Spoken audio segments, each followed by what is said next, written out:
Hélène de B du Fèvre. Et Fèvre, il y a un B là-dedans. On ne sait pas pourquoi il est là. Fèvre. On m'a déjà dit que le V avant, c'était un U. En tout cas, quelque chose de même. Ça, c'est ça. Mais ça s'est transformé en V. Puis le B, il n'a plus rapport, mais il est encore là. Bref, B du Fèvre. Hélène. Est-il possible que peu importe qui a payé, les biens acquis durant la vie commune deviennent la propriété des deux conjoints dans le cas d'une union de fait? Malheureusement, non.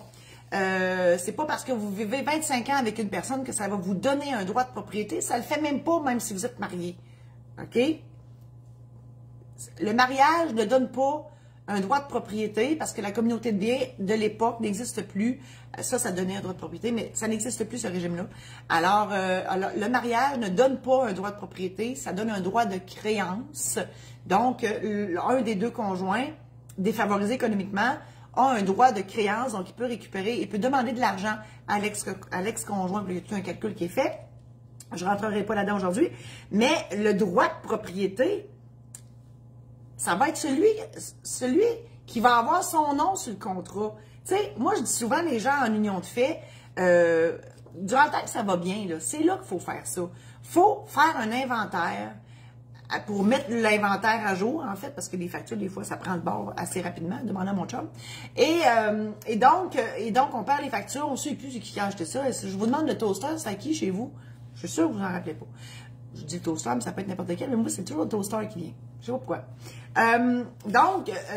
Pour mettre à jour à une date donnée, puis c'est vrai qu'on devrait le faire quand on commence à habiter avec quelqu'un. C'est là qu'on devrait faire ça. On devrait, t'emménages, on prend l'inventaire là. Toi, t'as ça, moi, j'ai ça. Puis, ça met l'inventaire à jour. Et par la suite, faire sûr que quand vous faites un gros achat, on s'entend que les ustensiles, c'est pas un petit achat, là, du Dollarama, on garde pas les factures. Mais les meubles, la maison, une voiture, des gros items, ben on va garder les contrats d'achat. Les voitures, il y a un certificat d'immatriculation. Faites sûr que c'est au bon nom de qui la paye, cette voiture-là. Donc, des fois, entre conjoints, après 25 ans, je t'achète un char, mais les immatriculations sont au nom de la madame, puis c'est le monsieur qui a payé. La chicane pogne, et c'est ça. Donc, voilà. Donc, les factures, les contrats doivent refléter la réalité. Donc, qui a payé quoi? Voilà. Donc, partagez cette chronique-là à vos amis Facebook pour en faire bénéficier plus de monde. Je vous invite à consulter mon site internet marie-josée-saint-laurent.com pour connaître tous mes services. On est dans la saison de préparation de mariage, même s'il neige à plein ciel à Amos ce matin, 27 avril, on a ça, des pets de neige, on est revenu en hiver, on a cligné des yeux, on a perdu l'été, il est parti, on va l'envoyer juste l'année prochaine.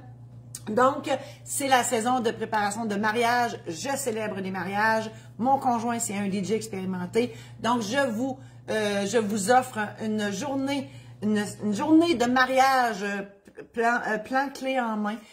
Donc, si ça vous intéresse, faites-moi signe. Je vous invite aussi à vous procurer un de mes programmes en ligne qui vous explique en long, en large et en travers un paquet d'affaires sur des sujets différents, donc divers sujets. Et voilà, donc j'en ai assez dit. Merci infiniment. YouTube aussi, ma chaîne YouTube, Notaire pas ordinaire ou Marie-Josée Saint-Laurent. Vous avez toutes mes chroniques juridiques là depuis Belle Lurette. Il y a des centaines de petits extraits que vous pouvez aller visionner. Merci infiniment et à la semaine prochaine.